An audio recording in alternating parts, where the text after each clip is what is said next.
느헤미야 1장 1절에서 4절까지 말씀 우리 한 목소리로 같이 읽어보겠습니다. 준비됐나요? 시작. 하갈의 아들 느헤미야의 말이라. 아닥사스 왕 제20년 기슬월에 내가 수산궁에 있는데 내 형제들 가운데 하나인 하나니가 두어 사람과 함께 유다에서 내게 이르렀기로 예루살렘 사람들이 형편을 물은즉 그들이 내게 이르되 사로잡힘을 면하고 남아있는 자들이 그 지방 거기에서 큰 환난을 당하고 능력을 받으며 예루살렘 성은 허물어지고 성문은 부탈다 하는지라.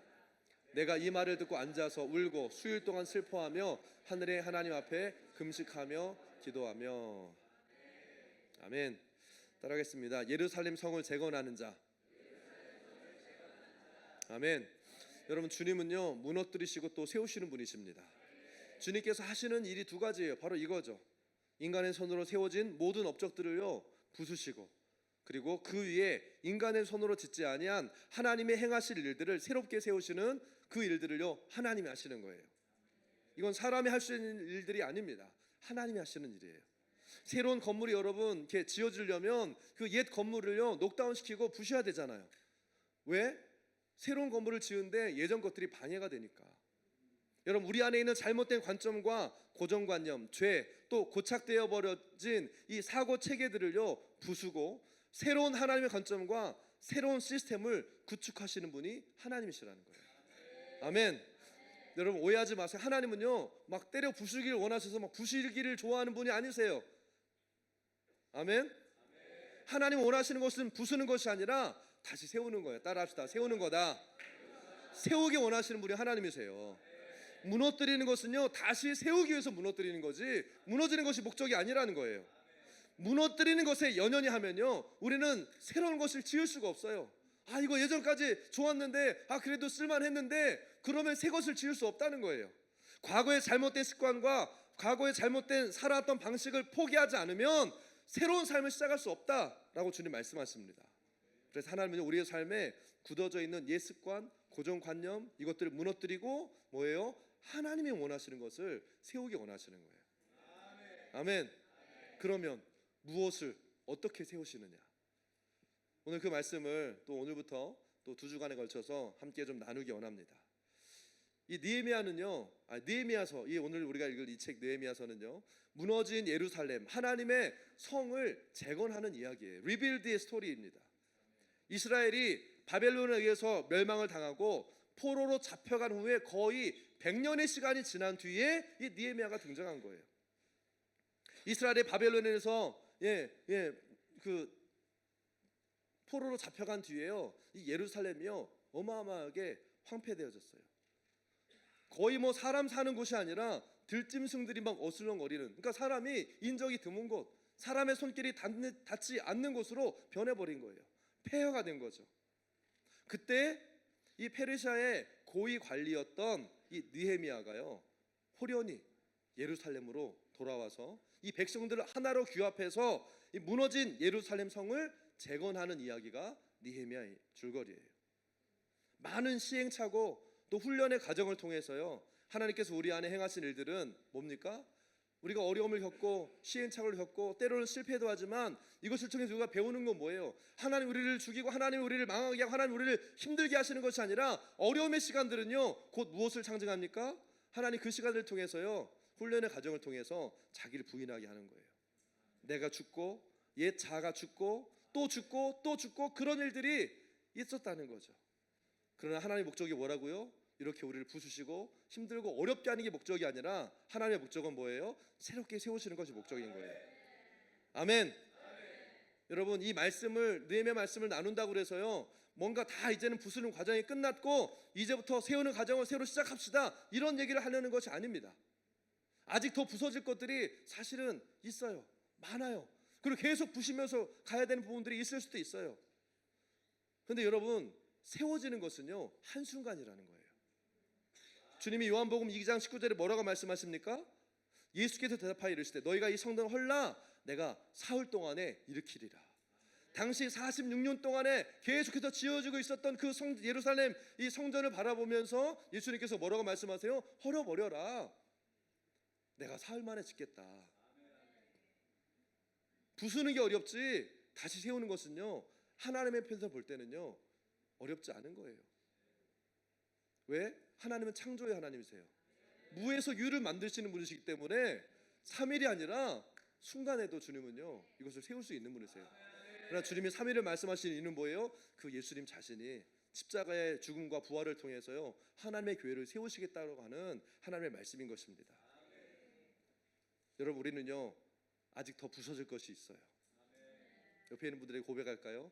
저는 더 부서져야 됩니다. 쉽지 않은 고백이지만 맞아요. 뭐예요?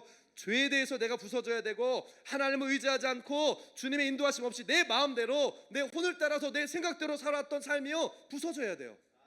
아멘. 내가 만들어 놓은 테두리로 삼아놓고 내가 그 살아왔던 이 종교적인 시스템, 주님의 생명과 성령의 도우심이 없이도 잘 살고, 나 잘 살고 있어, 나 잘하고 있어라고 떠들고 있었던 우리의 교만한 입술과 열심히 하고 있다라고 내 손을 들어서 하고 있다라고 주장했던 나의 높아진 손, 또 나의 생각들, 이것들이 부서져야 된다는 거예요. 아멘. 어쩌면 며칠, 몇 달, 몇 년에 걸쳐서 부서져야 될 수도 있어요. 그런데도 불구하고 주님께서요 이 느헤미야서를 통해서 오늘 우리에게 말씀을 주시는 이유는 첫 번째, 우리에게 소망을 주시기 위해서예요. 왜 부숴야 되는지, 부서지고 말면요 얼마나 허무해요. 부서졌어? 끝났네? 아무것도 아니야, 이게 아니라 왜 부서져야 되는지 소망을 주시기 위함이에요. 그리고 두 번째는요, 새롭게 세우시는 주님의 역사에 쓰임받을 사람으로 우리를 미리 준비시키기 위해서 이 느헤미야 말씀을 주시는 겁니다. 아멘. 그렇게 쓰임받는 분들이 되길 축복합니다. 그렇게 세워지는 분들이 되길 축복합니다. 아멘.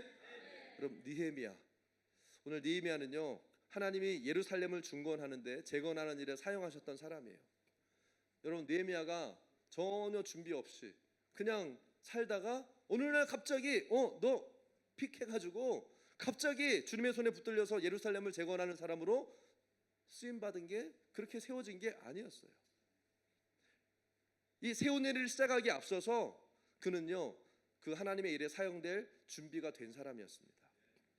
예루살렘이 회파되고 사람 사는 것 같지 않은 땅이 되어가고 있을 그때에 느헤미야의 마음과 태도, 그 삶은요 동시에 어느 한 곳에서 예루살렘 성을 회복시키신 자로 하나님이요 준비시키시고 계셨다는 거예요. 그래서 여러분, 때로는 우리의 상황이 힘들고 어렵고 소망이 없는 상황이라고 생각이 된다 할지라도 하나님은 그 가운데 하나님의 일을 준비하고 계시다고 믿으시기 바랍니다.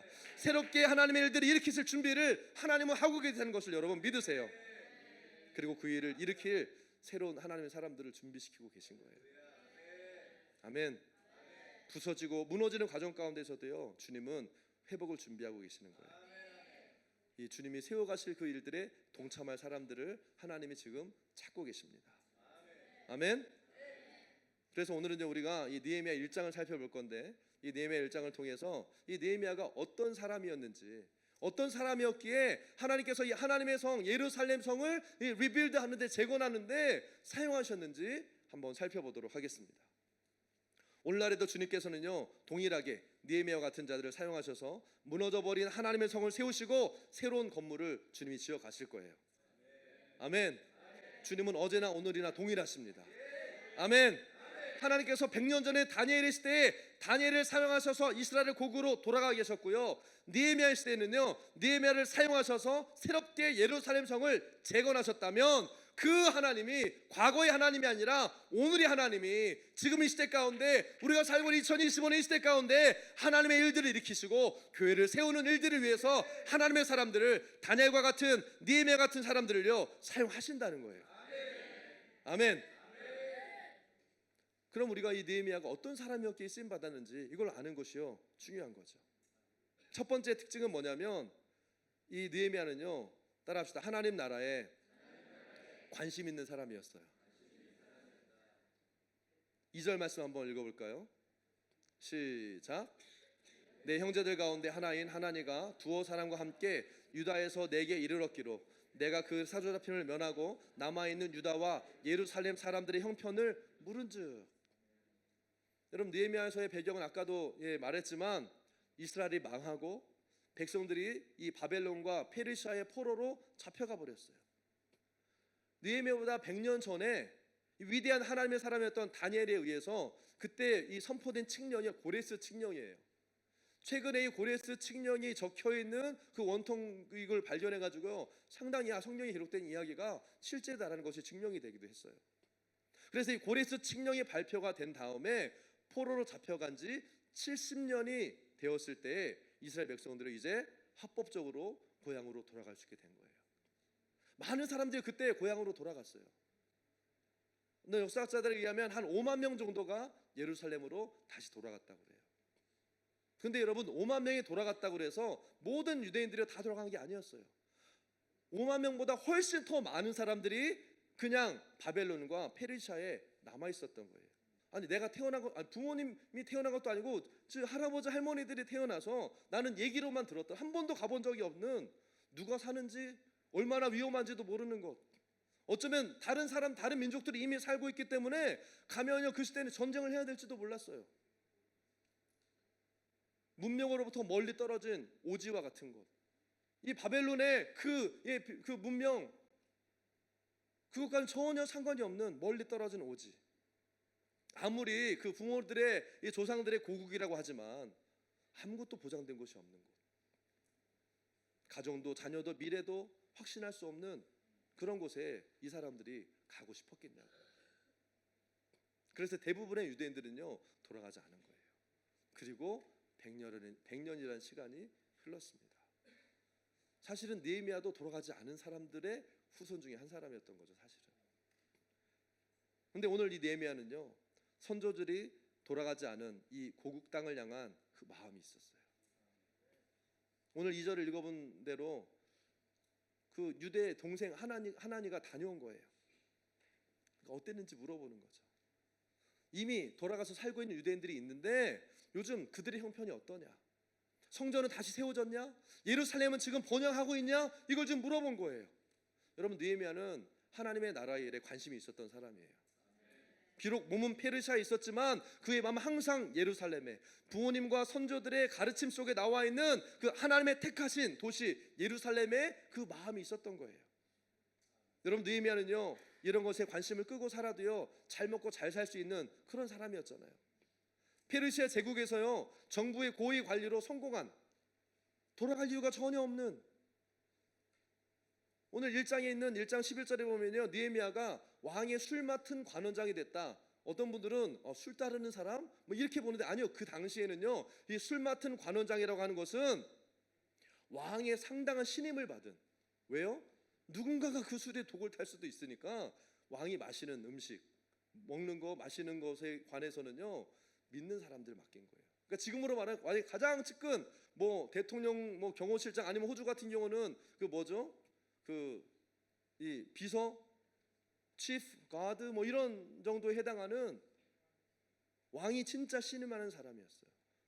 보장된 거죠, 자기의 신분과 미래가. 그래서 느헤미야가 굳이 예루살렘에 관심을 가지지 않아도 그냥 한쪽 귀 딱 막고 살면요 맘 편히 살 수 있었던 사람이 느헤미야였어요. 근데 그는 하나님의 나라의 일을, 하나님의 백성의 일을요 모른 척 할 수 없었던 거예요. 계속해서 그 하나님의 나라의 일에 관심을 가지고 있었던 겁니다. 단순히 그냥 조상들의 땅이기 때문이 아니라 그곳의 약속의 땅이고 하나님이 약속하신 땅이기 때문에 그 땅에 대한 관심과 마음을요 느헤미야는 늘 가지고 있었다는 거예요. 아멘. 여러분, 지금 이 시대 가운데도요 주님께서 다시금 하나님의 일들을 세우시고 하나님의 부흥의 일들을, 주의 몸된 교회를 다시 세우실 때에 주님이 어떤 사람들을 사용하시겠어요? 하나님의 일에 관심 있는 사람들을 사용하신다는 거예요. 아멘. 맞아요, 여러분. 그냥 귀 막고 그냥 살면 그냥 잘 살 수는 있을 거예요. 안정된 직장, 행복한 가정 지키면서 잘 살 수 있어요. 뭐 굳이 교회를 다시 세우고 막 선교가 어떻고 중동과 북아프리카 막 무슨 일이 거기에서 일어나고 있는지, 다음 세대가 지금 어떻게 세워지고 있고 어떻게 헌신해야 되는데 관심 가지지 않아도 여러분 여기에서 잘 먹고 잘 살 수 있는 길들이 있다는 거예요. 이런 것에 관심 가지지 않아도요 그냥 교회만 일주일에 한 번씩 잘 나와만 줘도, 그냥 교회 가서 일주일에 한 번씩 예배만 드리고 나는 내 삶을 열심히 살고 그렇게 살면요 적어도 겉으로는 잘 살 수 있을 거예요. 그런데 느헤미야는 그렇게 할 수 없었던 거예요. 왜? 하나님 나라의 일이니까. 남의 일이 아닌 거예요. 이 마음이 있는 사람을 하나님이요 기뻐하시는 겁니다. 아멘. 그 한국에 100년 전에 일어났던 이 부흥의 역사 가운데 스티븐 고포드 선교사라는 분이요, 이 1907년 평양 대부흥을 목격하고 기록한 어떤 아티클이 있어요. 조선에 성령이 임했을 때. 이 글에 보니까 이런 글이 나옵니다. 그들은 가진 모든 것을 내놓았고 더 바칠 것이 없어서 울었다. 교회 헌당식에 참석한 한 신자는 교회에 아직 50불의 부채가 있음을 듣고, 50불이면 나도 할 수 있겠다. 근데 당시 50불은 지금이랑 다릅니다, 여러분. 100년 전에 50불. 그 50불의 부채가 교회에 있음을 듣고 자기가 다음 주에 50불을 가지고 오겠다고 했다. 선교사는 그가 매우 가난한 줄 알고 있었기 때문에 그것을 만류했지만 그는 다음 주일 50불을 가지고 왔다. 몇 주가 지난 후에 그 선교사는 그 지역을 시찰하는 중에 그의 밭에 가보니까 노인은 쟁기를 잡고 아들은 쟁기를 끌고 있었다. 선교사는 놀라서 그 소를 어떻게 했냐고 묻자 그는 나는 예수 그리스도의 교회가 불신자에게 빚을 지고 있는 것은 견딜 수 없습니다. 그래서 그것을 청산하기 위해서 소를 팔았습니다 라고 말했다고 한다. 여러분, 이게요 부흥의 때에 하나님의 나라가 세워질 때 일어나는 일인 거예요. 하나님의 나라는 하나님 나라 일을 그냥 흘려보낼 수 없는 사람의 것이에요. 여러분, 지금 이거 돈 얘기하는 거 아닙니다. 뭐예요? 누가 하나님 나라의 주인이냐는 얘기를 하고 있는 거예요. 하나님의 나라는 여러분 바로 그 사람의 것이에요. 하나님의 나라 일을 그냥 흘려보낼 수 없는 하나님의 나라 일에 관심이 있는 사람이 바로 하나님 나라의 주인이고 하나님의 나라의 그 아버지의 아들인 것입니다. 아멘. 누가 앞으로 이 새로운 시즌을 열어갈 주인공이 될 것인가? 새로운 시즌, 하나님의 새해를 시작하신다는 것을 알면서도 그냥 내 삶을 살아가는 사람이 아니라 그것이 들려졌을 때 그냥 귀 막고 살 수 없는, 예루살렘 소식에 귀를 막을 수 없었던 느헤미야가 예루살렘을 재건하는 주역이 되었듯이 오늘날 하나님의 교회에 이 귀 막고 살 수 없는 그 사람이 인간의 역사를 허무시고 하나님의 역사를 새롭게 세우시는 하나님의 이 일에 쓰임받게 될 거라는 거예요. 아멘. 느헤미야는 하나님의 나라의 일에 관심을 가진 사람이었어요. 또 느헤미야는 어떤 사람이었습니까? 두 번째로 느헤미야는요 무너져버린 예루살렘에 대한 안타까움이 있는 사람이었어요. 우리가 아까 우리 중보기도 했던 것처럼 우리 3절과 4절 말씀, 느헤미야 1장 3절과 4절 말씀 같이 읽어보겠습니다. 시작. 그들이 내게 이르되 사로잡힘을 면하고 남아있는 자들이 그 지방 거기에서 큰 환난을 당하고 능욕을 받으며 예루살렘 성은 허물어지고 성문들은 불탔다 하는지라. 내가 이 말을 듣고 앉아서 울고 수일 동안 슬퍼하며 하늘 하나님 앞에 금식하며 기도하여. 아멘. 예루살렘 백성의 그 환난, 능욕, 정말 회파되어져 버린 황폐한 예루살렘, 그 불탄 성문, 사람의 손길이 끊어진 지 오래된, 그럼 이 이스라엘 사람들 어디 살고 있었던 거예요? 그냥 변두리에 알아서 그냥 살고 있었던 거예요. 예루살렘이 회복되지 않은 채로 그냥 거기 주변에 모여서 살고 있었던 이 모습, 이것을 바라본 이 이야기를 들은 느헤미야가요 이것 때문에 며칠을 울고 또 울었다는 거예요. 하나님이 하늘에서 찾으셨던 것이요 바로 이 느헤미야의 눈물이었습니다. 하나님이 기다리고 있던 것이 이 눈물이었다는 거예요. 누가 내 무너져버린 이 성을 위해서 울 것인가? 누가 무너진 이 예루살렘 성을 향하여서 눈물을 흘릴 건가? 인간이 쌓아 올렸던 이 46년 된 이 성전 때문에 하나님의 이름으로 세워진 성이 무너져야만 하는 이 현실 앞에서 누가 이 말을 듣고 앉아서 울고 수일 동안 슬퍼해야 되는가? 하나님 그 사람을 찾고 계셨다는 거예요. 여러분, 하나님이 사용하시는 사람은요 막 겉으로 드러나는 사람이 사실 아니에요. 하나님의 그 마음에 합하지 않은 것 때문에, 하나님의 뜻이 아닌 것을 깨닫고 이게 주님 원하시는 것이 아닌데 라고 하는 것을 보면서 안타까운 마음으로 울며 애통하고 주님 앞에 기도하는 사람을 주님이 찾고 계신 거예요. 아멘. 아니 그 정도 되면 됐지 않았어요. 수입 지출 또이 딱 해가지고 딱 하면 비단 지고 살면 되는 거 아닙니까? 남의 집 얘기하듯이, 강 건너 불구경하듯이 뒷짐지고 구경꾼으로 서 있는 사람이 아니라 하나님의 일이 내 일이고 내 일이 하나님의 일이고, 할렐루야. 그래서 하나님의 교회가 힘들고 어려우면, 주님의 일이 안 되고 답답하면, 내 일이 안 되는 것 때문에 복장 터지는 게 아니라 주님의 일이 안 되고 아버지 뜻이 이루어지지 않는 것 때문에 답답하고 잠이 안 오고, 그렇게 어떻게 할 수 없어서 애통하고 주 앞에 울면서 기도하는 자, 이런 사람을 주님이 찾고 이런 사람을 주님이 사용하신다는 거예요. 느헤미야가 바로 그런 사람이었습니다. 세 번째, 느헤미야는 어떤 사람이었어요? 따라합시다. 기도와 금식의 사람이었습니다. 우리 4절 말씀 다시 한번 읽어볼까요? 1장 4절 말씀 시작. 내가 이 말을 듣고 앉아서 울고 수일 동안 슬퍼하며 하늘의 하나님 앞에 금식하며 기도하여. 여러분, 동생으로부터 이 예루살렘 성이 회파되고 무너져 있다는 소식을 들었을 때 이 느헤미야가 가장 먼저 한 것은요, 그래? 이렇게 해야겠다. 계획을 세운 게 아니었던 거예요. 전략을 짜지 않았어요. 그리고 그곳에 있는 사람들을 비난하지도 않았어요. 오늘 화장실 갔다가 이렇게 오는데 갑자기 주님이 그런 마음 주시더라고요. 칭찬은 빨리 하고 판단하는 것은 최대한 천천히 해라. 아멘. 칭찬하는 것은 여러분 빨리 하세요. 그리고 최대한 잘 하세요. 그리고 다른 사람들을 판단하는 것은요, 최대한 뒤로 미루세요. 사실 우리가 반대로 많이 하잖아요, 그렇죠? 딱 보면 벌써 견적 나오잖아요. 딱딱딱, 이거. 근데 주님이 그거 원하지 않더라고요. 옆에 있는 분들 보면서 오늘 너무 멋지십니다. 너무 아름다우십니다. 딱 보면서 견적에 나서 오늘 이 사람 저기, 판단은 가장 천천히 하세요. 아멘. 칭찬하고 격려하고 세워주시고, 판단은 가장 나중에, 할 수 있으면 가장 나중에, 할 수 있다면 하지 않는 게 좋아요. 아멘.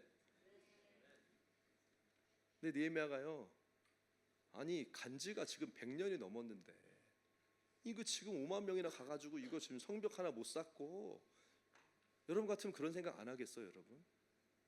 근데 느헤미야는 그렇지 않았다는 거예요.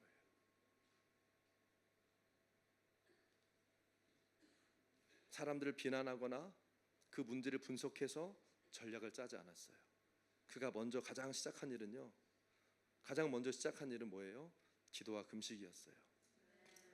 여러분, 100년 전에 이스라엘 백성들을 그 땅에서 하나님의 말씀을 기억하고 구원해냈던 다니엘도요, 가장 먼저 한 일은요, 기도와 금식이었어요.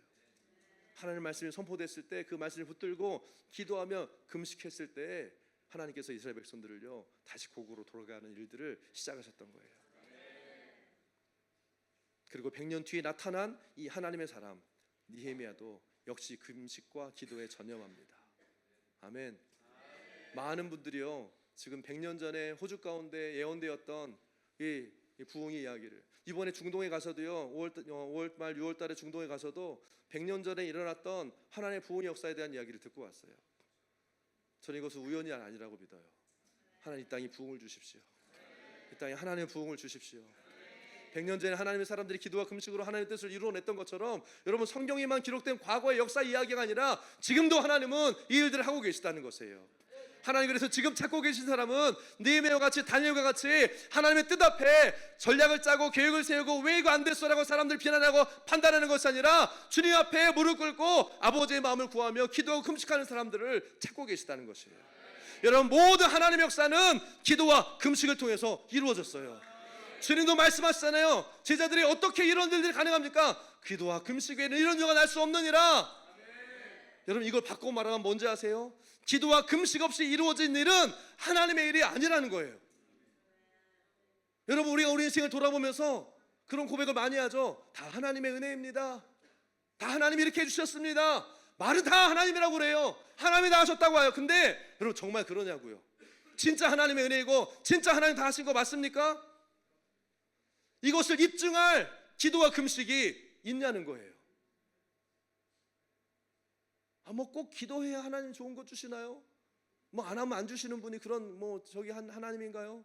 뭐 알아서 하나님 좋은 거 주시는 거 아닙니까? 맞아요. 하나님은요, 하나님의 백성, 하나님의 자녀들에게요 최고의 것을 다 주시는 분이세요. 근데 하나님은 여러분들 아주 사랑의 하나님이시지만 하나님은요 질투의 하나님이세요. 기도와 금식, 여러분 이거는 종교적인 뭐 해야 되는 어떤 율법 이게 아니에요. 갈망이에요. 하나님을 향한 갈망 없이 그냥 아무거나 막 주시는 분이 아니라고요. 아멘. 하나님의 은혜는 그냥 우는 애기 그냥 뭐죠? 사탕 하나 주고 하듯이 달래듯이 그렇게 하나님의 은혜가 우리에게 주어지는 것이 아니라는 거예요. 물론 초신자 때는 우리가 은혜를 구하고 기도하면 잘 응답해 주시고 달래 주시는 것처럼 잘 응답해 주시죠. 맞아요. 그건 기도를 가르쳐 주기 위해서 주님이 그렇게 하시는 거고, 하나님의 은혜는요 갈망하는 자에게 부어지는 거예요. 내가 갈망하지도 않았는데 내게 이루어진 것, 어쩌면 하나님이 주신 은혜가 아니라 내가 한 거예요. 말은 다 하나님이 하셨다고 말하지만 결국엔 내가 다 했지라고 하는 나의 교만함, 나의 계획, 나의 뜻, 나의 힘으로 세운 것일 수 있다는 거예요. 여러분 기억하십시오. 기도와 금식 없이 이루어진 일은 하나님의 일이 아닙니다. 사실은 이게 하나님 은혜예요. 우리 교회가 시작이 될 때도 기도와 금식으로 시작이 됐어요. 이게 하나님의 은혜예요. 반대로 말하면 뭐예요? 기도 안 했는데 일이 잘 되는 거는요, 그건 은혜가 아니라 어쩌면 저주일 수 있어요. 하나님이 간섭하시고 개입하신 그 일에 대한 증거가 있어야죠. 그래서 살아계신 하나님이 내 인생을 인도하고 계시다고 하는 그 증거가 있어야 믿음이 자라고 이것을 은혜라고 간증할 수 있는데, 기도도 안 하고 금식도 안 하고 하나님의 은혜를 구하고 갈망하지도 않은 채로 뭔가 되어주고 있는데 말은 하나님이 하셨다, 그런 일이 일어날 수 없다는 거예요. 어쩌면 그것은요 하나님이 하신 게 아니라 내가 쌓아오는 인간의 탑이 될 수 있다는 거예요. 인간이 쌓아올린 탑에 하나님의 이름을 걸어놓는 것, 주님이 그거 원하지 않으신다는 거예요. 아무데나 하나님의 은혜 갖다 끼워 맞추지 말라는 거예요. 느헤미야는 기도와 금식으로 시작했어요. 그로부터 이어지는 5절부터 11절까지는요 느헤미야가 어떻게 기도했는지가 나옵니다. 그리고 우리가 어떻게 기도해야 될지에 대해서 아주 중요한 두 가지를 발견할 수 있어요. 첫 번째는요 주야로 기도했다는 거예요. 밤과 낮으로 기도했다는 거예요. 그리고 두 번째는요 말씀에 기초한 기도했다는 거예요. 아멘. 첫 번째 느헤미야의 기도는 밤낮으로 하는 기도였어요. 자, 6절 말씀 같이 한번 읽어볼까요? 느헤미야 1장 6절 시작. 이제 종이 주의 종들인 이스라엘 자손을 위하여 주야로 기도하오며 우리 이스라엘 자손이 주께 범죄한 죄들을 자복하오니 주는 기울이시며 눈을 여시사 종의 기도를 들으시옵소서. 나와 내 아버지의 집이 범죄하여. 여러분 이스라엘을 위해서요 주야로 기도했다고 그랬어요. 여러분 주야로 아침 저녁으로 특히 밤에 기도하는 게 얼마나 중요한지 모릅니다. 여러분 느헤미야 이제 뒷부분에 가면 더 우리가 얘기를 나눌 수 있겠지만 성경에서 주야로 기도한 사람들의 이야기들이요 너무나 많아요. 다니엘도 주야로 밤낮으로 기도했던 사람이었어요. 다니엘서 2장에서 느부갓네살 왕이요 꿈을 꿨는데 아무도 이 꿈을 알아맞추지 못하는 거예요. 박사를 불러다가 꿈을 맞추랬더니 몰라. 그랬더니 이제 다니엘을 불러다가 이제 물어보는데 뭐라고 얘기하냐면 너 이 꿈 못 맞추면 이제 다음날 죽는다. 이런 절대절명의 어떤 위기 앞에 다니엘이요 왕 앞에 나아가서 내가 꿈을 알아맞힐 테니까 좀 시간을 달라. 그리고 돌아온 다니엘이 어떻게 합니까? 다니엘서 2장 17절부터 19절 말씀 우리 같이 한번 읽어봅시다. 시작. 이에 다니엘이 자기 집으로 돌아가서 그 친구 하나냐와 미사엘과 아사랴에게 그 일을 알리고 하늘에 계신 하나님이 이 은밀한 일에 대하여 불쌍히 여기사 다니엘과 친구들이 바벨론의 다른 지혜자들과 함께 죽임을 당하지 않게 하시기를 그들로 하여금 구하게 하니라. 이에 은밀한 것이 밤에 환상으로 다니엘에게 나타나 보임에 다니엘이 하늘에 계신 하나님을 찬송하니라. 기도를 시작해요. 다니엘의 선택은요 기도였어요. 막 찾고 인터넷 굴리고 막 AI 만들고 하지 않았어요. 기도할 때 19절에 보니까 뭐라고 그래요? 밤에 하나님이 다니엘에게 기적을 베푸셔서요 느부갓네살의 꿈을 확 보여주세요. 여러분 이 밤에 다니엘이 기도하지 않고 잠을 잤다면 다니엘은 그 다음날 죽었을 거예요. 다니엘이 에이 낮에도 기도했는데 뭐 모르겠다 피곤해 자, 그러면 다니엘은요 없었어요. 아마 그러면 다니엘서는요 다니엘 2장에서 끝났을 거예요. 다니엘은 죽었더라 끝. 여러분 깨어서 밤을 밝힌 이 다니엘의 기도가 이들의 생명을 구했고요. 아멘. 밤에 기도하는 것에요 특별한 어떤 하나님의 은혜가 있는 것 같아요. 누가복음 18장 7절에서도요 주야로 기도할 때 주님께서 그 기도를 들어주신다고 그랬어요. 한번 읽어볼까요? 누가복음 18장 7절 시작.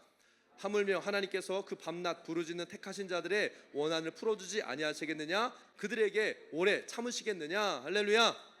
밤낮 사실은 성경에서요 기도를 이야기할 때 그냥 기도해라 간절히 기도를 하지만 밤낮 밤과 낮을 따지지 않고 주님 앞에 계속해서 부르짖고 기도하라는 것을요 말씀하고 계세요. 왜? 밤낮 부르짖는 기도, 그 기도의 능력이 있다는 거예요. 하나님이 들으신다는 거예요. 밤은 어떤 시간이에요? 모든 사람들이 잠자는 시간, 쉬는 시간. 그러나 그때 홀로 깨어서 어둠을 밝히고 하나님 앞에 서는 사람에게 특별한 하나님 은혜가 있다는 거예요. 성경에는 밤에 기도했던 사람들의 이야기로 가득합니다.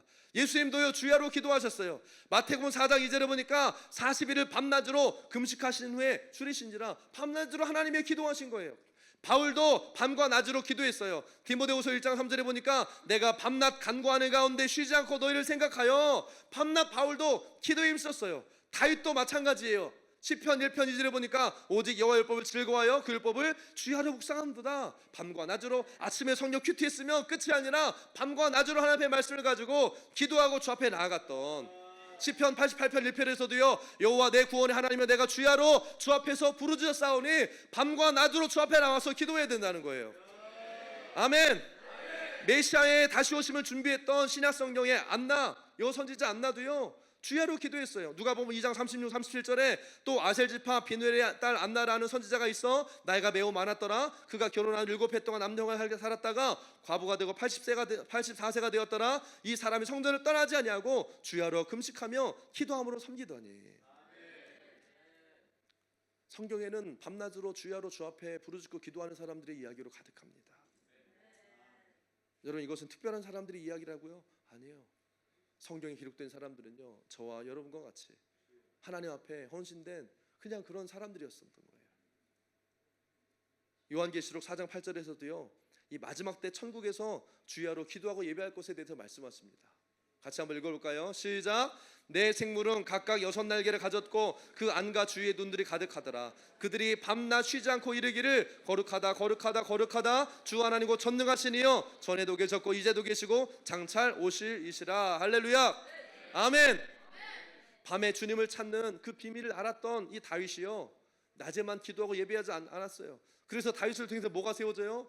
24시간 하나님을 찾고 예배하는 다윗의 장막이 세워진 거예요. 주님은 이 마지막 때에 24시간 특히 밤에 주님을 찾고 부르짖을 사람들을 찾고 계세요.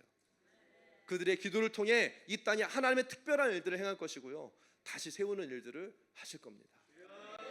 아멘. 우리의 노력과 수고가 다 무너지고 난 후에 누가 다시 세우는 일에 느헤미야와 같이 쓰임 받을까요? 누가 이 마지막 때에 하나님의 일들을 이루는 자로 정말 이 새로운 시대를 통해서 하나님의 뜻을 이루는 자로 쓰임받을 수 있는가?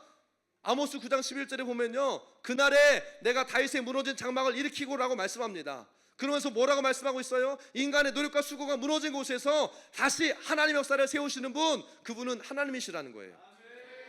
그래서 영어 성경에 보면 뭐라고 하고 있어요? I will rebuild, I will restore, I will. 누구예요? 주님이 하신다는 거예요. 그리고 이 일에 쓰임받는 자들이 바로 밤을 깨우며 기도하는 사람들이라는 거예요. 이 긴 밤을요 그냥 집에 앉아서가 아니죠 누워서 잠을 자는 사람들도 있지만 예수 그리스도의 얼굴을 바라보며 그분 앞에 앉아서 기도하는 예수 그리스도의 신부들, 밤을 깨워 지킬 사람들을 주님이 찾고 계신 거예요. 이러한 기도의 사람들이 일어나게 되기 바랍니다. 밤과 낮으로 주님의 얼굴을 찾고 구하는 자들이 일어나길 바라요. 내가 할 수 있는 시간, 낮에 좀 짬날 때 와서 기도하는 사람들 뿐만 아니라 이제는 밤과 낮으로 주님 앞에 기도하며 하나님의 얼굴을 구하는 자들이 일어날 것을 선포합니다. 느헤미야가 그런 사람이었다는 거예요. 두 번째 느헤미야의 기도는요, 하나님의 말씀에 기초한 기도였어요. 느헤미야 1장 5절에서 9절 말씀 한번 같이 읽겠습니다. 시작. 이르되 하늘의 하나님이 여호와 크고 두려운 하나님이시여 주를 사랑하고 주의 계명을 지키는 자에게 언약을 지키시며 긍휼을 베푸시는 주여 간구하나이다.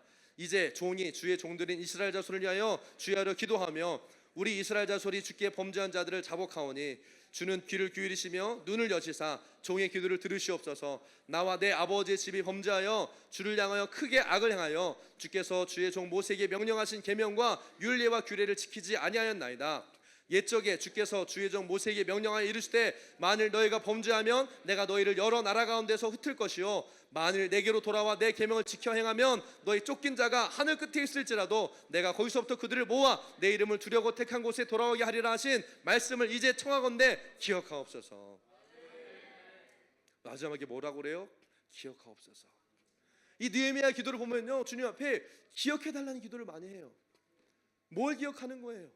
뭘 기억해달라는 거예요? 여러분, 느헤미야 기도는요, 말씀이 기초한 기도였어요.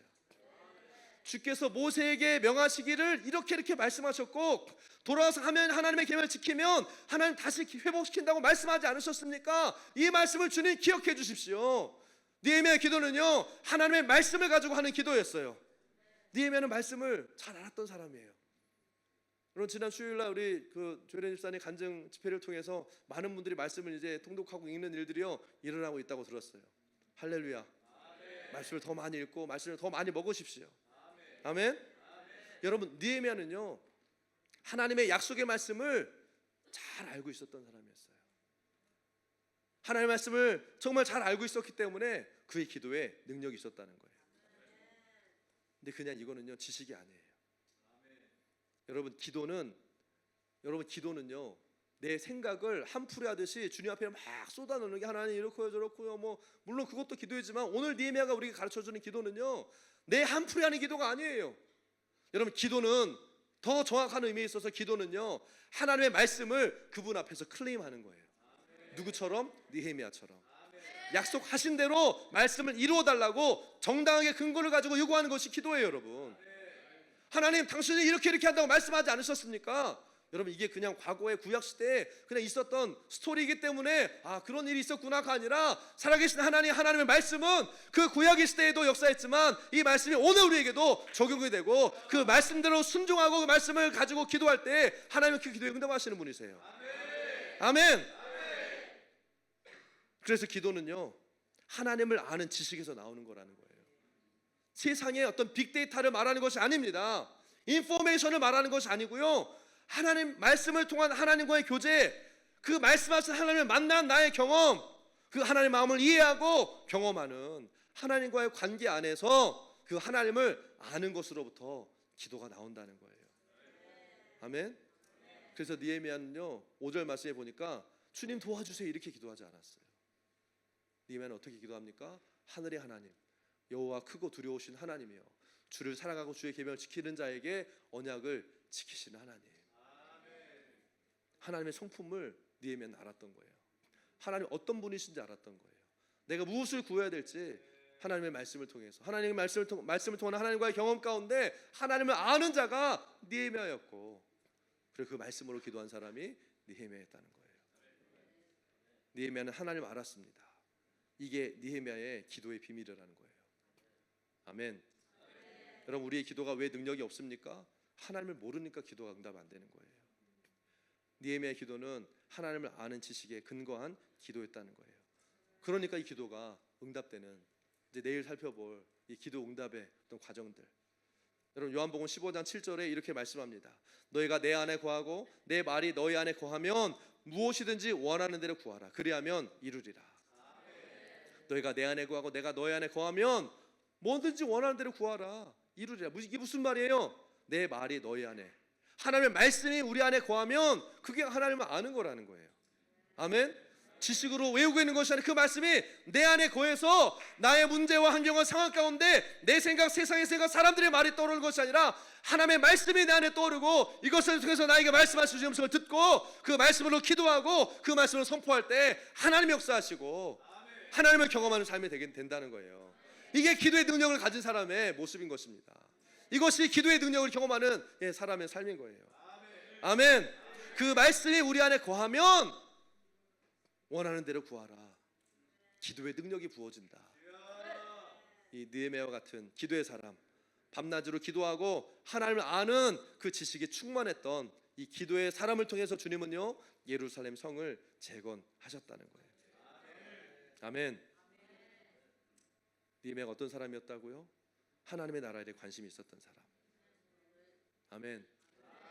그리고 하나님의 일 때문에 울며 슬퍼하고 애통했던 사람. 그리고 밤낮 주님 앞에 말씀으로 기도했던 사람이 느헤미야였어요. 그리고 오늘 마지막으로 느헤미야는요 어떤 사람이었습니까? 주의 이름을 경유하기를 기뻐하는 사람이었어요. 11절 말씀 같이 읽어보겠습니다. 11절 시작. 주여 구하오니 귀를 기울이사 종의 기도와 주의 이름을 경유하기를 기뻐하는 종들의 기도를 들으시고. 할렐루야. 여기까지만 읽을게요. 주의 이름을 경유하기를 기뻐하는 종들의 기도, 본인을 얘기하는 거예요. 하나님은요 자원하는 심령을 사용하세요. 억지로 끌려오는 사람을 원하지 않으세요. 여러분 다 자원하는 마음으로 오실 줄로 믿습니다. 아멘. 우리 끝까지 자원하는 마음으로 갑시다. 가만히 보면 우리 안에 어떤 잘못된 생각들이 있어요. 그게 뭐냐면 내가 열심히 하면 하나님 기뻐하실 거라고 생각해요. 뭐 딱히 틀린 건 아니죠. 뭐라도 내가 하나님을 위해서 뭔가 한다면 그게 신앙생활이라고 생각해요. 여러분 이거 착각입니다. 뭐라도 한다면, 내가 열심히 하면 그게 신앙생활이고 하나님 기뻐하신다. 근데 실제는 뭐예요? 하나님과 동행하는 것을 기뻐하지를 않아요. 그냥 열심히 할 뿐이지. 기도하는 걸 즐거워하지도 않아요. 그래서 우리의 삶의 실제 모습이 어떻습니까? 사단과 싸우는 삶의 터전에서는요 적당히 타협하고 편안함을 추구하면서 하나님을 만나는 자리는요 전쟁터가 돼버려요. 무슨 말인지 아세요 여러분? 하나님을 만나는 자리가 우리의 삶의 기쁨이고 편안한 자리가 돼야 되는데 오히려 세상에 사는 게 더 편해. 예배드리러 나오는 게 더 힘들어. 그게 영적 전쟁이야. 그런 분들이 한 분도 안 계시기 때문에 여러분은 공감이 안 되는 것 같아요. 그렇죠? 일하러 공부하러 갈 때는 막 빠릿빠릿하게 움직여요. 촤싹촤싹. 근데 교회 예배하러 오늘 보니까 다 일찍 오셨던데, 교회 가고 막 기도하러 가려고 하면요 몸이 안 움직여요. 천근만근. 조금만 더, 5분만, 10분만. 그러다가 뭐예요? 결국에 뭐 찬양 거의 끝날 때 와가지고 겨우 말씀을 들을 때 도착해서, 그리고 하루 종일 공부하고 막 일하고 힘들었으니까 지친 몸을 이 푹신한 의자에 탁 앉히고 말씀을 자장가 삼아 한숨 푹 자고 일어나서 놀라운 회복을 경험합니다. 잘 잔 거죠 여러분. 여러분 그건 은혜를 통해서 회복된 게 아니라 잠자고서 개운해진 거예요. 하기 싫은 기도를 억지로 하고요, 기도 끝나고 나면 어우 기도 다 했다, 이제 놀자, 숙제 다 했으니까 놀자, 뭐 이런 거죠. 그러면서 자기가 정말 하고 싶었던 걸 해요. 기도의 자리를 즐거워하지 않는다는 거예요. 하나님과 동행하는 것을 기뻐하지 않는 거예요 여러분. 여러분 이게 진짜 우리의 회개의 기도 제목 아니에요 여러분? 여러분 정말 하나님과 동행하는 것을 즐거워하세요? 주님과 동행하는 것, walk with God, do His will, 하나님과 동행하는 거, 이게 우리의 기쁨이냐는 거예요. 아니면 해야 되니까, 그냥 기도해야 되니까, 예배 와야 되니까, 우리는 또 막 40일 맨날 나와야 되고 막 시간도 없는데 막 끝나고 나서 막 힘든데 좀 더 쉬었다 갔으면 좋겠는데 막 저기 와이프는 빨리 가자고 그러고 막 다 준비해 놓고 나는 5분만 더 앉아있다 가고 싶은데 하기 싫은 거 억지로 하고. 여러분 느헤미야는요 하나님과 동행하는 게 즐거웠어요. 그랬기 때문에 이 편안한 자리, 페르시아의 제국의 고위 관리직을 떠나서 그 험난한 땅 예루살렘으로 간 거예요. 보상이 없는 곳이에요. 고생문이 훤히 열리는 곳이에요. 당연히 하루 종일 일하고 왔는데 예배 2시간 드리고 나면 피곤하죠. 다음날 일이 지장이 있죠 당연히. 보상이 어디 있어요? 예배드리고 나서 뭐 에너지가 갑자기 확 얻어가지고 막 에너지처럼 막 열심히 일할 수 있는 힘과 능력이 팍 생긴다면 얼마나 좋겠어요. 그런데 그렇지 않은 일들이 너무 많아요. 보상도 없고 신앙생활 열심히 하면 고생문이 열린다. 그러나 느헤미야는요, 그 길을 기뻐함으로 취했어요. 선택했어요. 왜? 하나님과 동행하는 게 즐거웠으니까.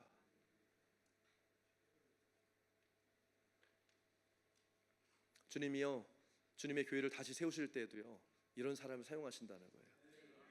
편안한 잠자리보다, 휴가의 달콤함보다, 세상의 그 어떤 것보다 하나님과 동행하는 것을 기뻐하는 사람, 그래서 자원하는 마음으로 예루살렘 성으로 내려가는 사람, 그 사람을 주님이 사용하시는 거예요. 자원함으로 주 앞에 나아가는 사람, 자원하는 기쁨으로 피곤하지만 힘들지만 내가 기대할 수 있는 대가나 보상이 없지만 하나님의 일들을 위해서 기쁨으로 그 자리를 가는 사람. 아멘. 오늘 주님은요, 우리에게 도전하십니다. 무너진 성전을 재건하고 교회와 하나님 나라를 세우는데 참여할 자들을 부르고 계시다는 거예요. 여러분, rebuild, rebirth, 이거는 그냥 보기 좋은 캐치프레이즈가 아니에요. rebuild, 왜 rebuild를 해야 돼요?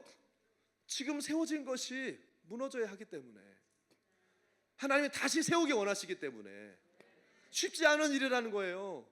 rebirth, 다시 태어나는 게 여러분 쉽습니까? 어려워요. 내가 그동안 어제도 말씀 나눴던 것, 내가 생각했던 것, 내가 맞다고 생각했던 것, 내가 편안하게 누리고 있던 안락했던 것들을 어쩌면 다 포기하고 내려놓고 다시 시작해야 되는, 아이고 내가 나이 40에 나이 50에 내가 이렇게 돼가지고 이제 뭘 더 할 수 있을까? 라고 하는 그 생각의 패러를 깨고 다시금 이전에 했던 수고와 그 전에 수고했던 헌신들을 다시 해야 되는 자리로 돌아갈 수도 있는,